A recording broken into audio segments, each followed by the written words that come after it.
Welcome to week 11 billion 5 3 of quarantine, where everything is just fine.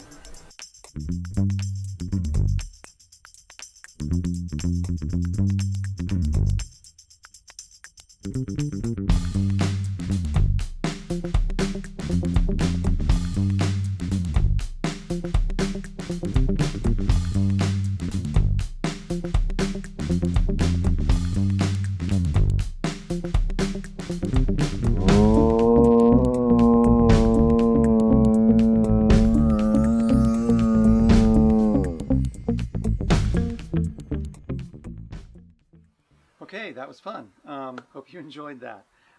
This week, I wanted to talk about why 2020 is not 2008. It's a big conversation right now in the real estate world. Is this going to be the same as then? Are we going to go through the same things that we did back then? And so to do that, I wanted to bring in somebody who was there, who was on the ground in 2008 when all this happened. I wasn't.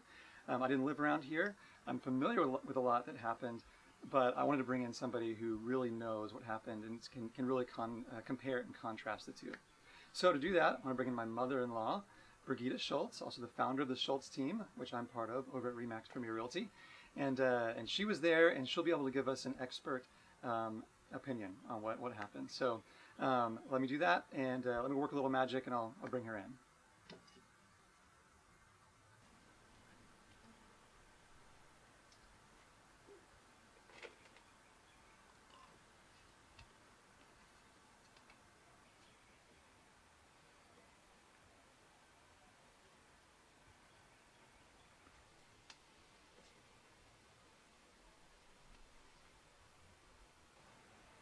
Dad, are you practicing your magic again?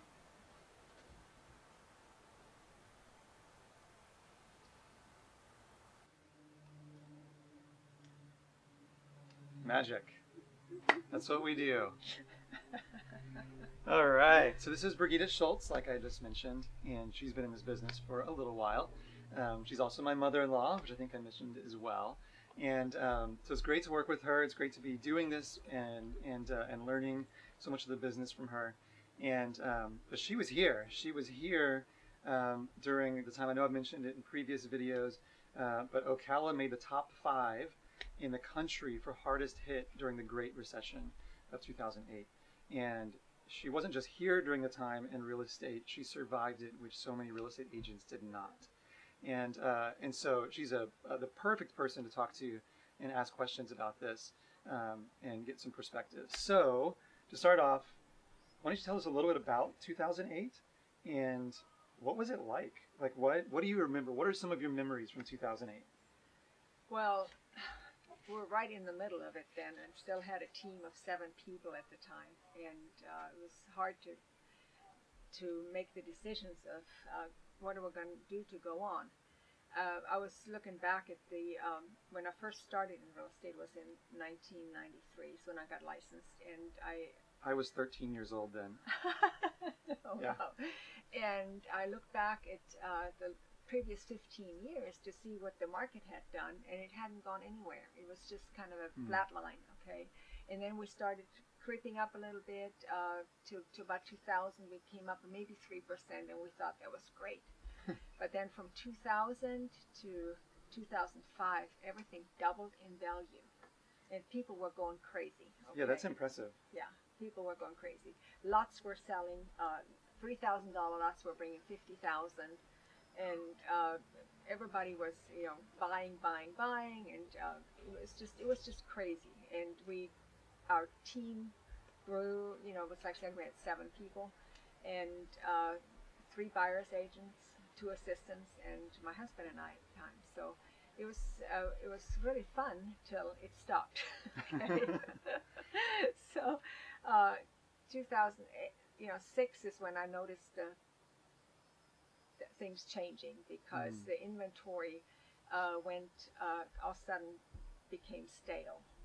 It didn't increase anymore. Like, we were increasing inventory constantly, and all of a sudden it started, nothing was selling, and it was just kind of staying the same. Interesting. And but it took a while. It took a couple of years before everybody got the memo that it was over. So hearing you say that, it's not like the market was going and then just suddenly dropped off. No. It was a kind of a gradual, Uh-huh. like, oh, maybe there's some reason to be alarmed, gradually, and then it took a dive and, Yeah. and got bad over time. Yeah. Okay, so it's a little bit different than now, where it's all of a sudden like now we've kind of come to a grinding halt. Yes. It feels like because of global factors, environmental factors around us, like it hasn't been a gradual slide at all. And as I've been mentioning for several weeks now, the market's been pretty strong right up until we hit that wall, and it actually still is moving. Just it has slowed a little bit, but it hasn't come to the grinding halt that honestly even I expected it to when all of this started a couple weeks ago. So some good perspective. Tell us a little bit about like how easy was it to buy a house back when the market was going Well, up? the mortgages were just, I mean, you got approved. I mean, it was so easy to get a mortgage in those days. They were just throwing them after you, actually. And I think that's what got us in a lot of trouble, too, because they gave mortgages to people who really shouldn't have gotten one. Yeah. And those people, most of them went into foreclosure or had to do short sales. We had lots of short sales in those days. You say short sales. Tell us a little bit about what short sales are, because I know like not everybody totally A short understands that. sale is when the bank accepts less money for the house than what the mortgage was. And that sounds like a lot of work. It was. Short sales were a really pain. Okay, lots of work, but we learned how to do it, and I survived on short sales actually. Yeah, but yeah, I think to your point, I remember back then. So I hadn't been out of college too terribly long. I had basically no money in the bank, and I had a terrible credit score, and I had friends and family who were encouraging me to buy investment properties, and I kept going like, no, there's no way. I mean, I have nothing in the bank. I have a terrible credit score, and they all kept telling me that doesn't matter. No you can problem. still buy it. You can still get a I'm like, mortgage, oh right? my gosh, this is terrible. Scary, right? So yeah, and I know you mentioned as well inventory a second ago. You talked about inventory. Talk a little bit about that then versus what we've seen today. Well, in those days, then of course we had a surplus of homes because nothing was selling anymore. People were scared, and nobody wanted to buy at those high prices, and sellers didn't want to sell it at the low prices, so it just kind of was all at a standstill. And but today we have a shortage of homes, which is a huge difference. Makes a big difference. When in like 2007-8, you had too many homes for sale, and now which caused the market to tumble. And now today we have an inventory shortage, and which causes the market to appreciate. So it's a huge difference. Yeah, so the market's appreciating, but as you mentioned back then, people didn't want to pay the high prices. So it sounds like pricing back then was also maybe not realistic. No. Would you say? No, not at all. No, not compared to inventory. Mm-hmm. When you have a surplus inventory, the prices go down because we don't have, all of a sudden we didn't have enough buyers. Right. So people were careful and didn't want, and the ones that already bought and were stuck with those houses, they were hurting bad. Mm. I helped several couples that had to move because of job relocations. For example, they paid $250,000 for their home, and they got $120,000 for it. It was really bad. That's painful. And that was a short sale, actually. Mm. But the banks worked with people like that. So it's really, all of that's just really good information, I think, for us to help process what we're walking through right now. Are there any other factors that you can think of that make today different than the Great Recession 2008? Yeah, I think so. 14 years ago, prices were high, the wages were low, mortgage rates were over 6%. So, and today the prices are still high, but the wages have increased. So we have a lot stronger economy, okay? And the mortgage rate is about 3.5%. It's a lot better. Huge difference. So the average family pays less of their monthly income towards the mortgage payment than they did during the crash, during the bubble. Yeah, so that makes a big difference. So we're in a lot better situation for our economy right now. So I know a lot of people worry about that, right? You know, with COVID-19, what's going on. But I really think that once the new normal gets worked out and accepted, we're going to see an increase in business. There's got to be a lot of pent up demand, people coming out of the woodwork who have been sitting in their houses, and they're probably getting tired of their houses and want to sell them now and buy a new one. So and get out and start, you know, living again. So I think it's going to. And when that happens, you can call the Schultz team. That's right. What an idea! We're here to help you.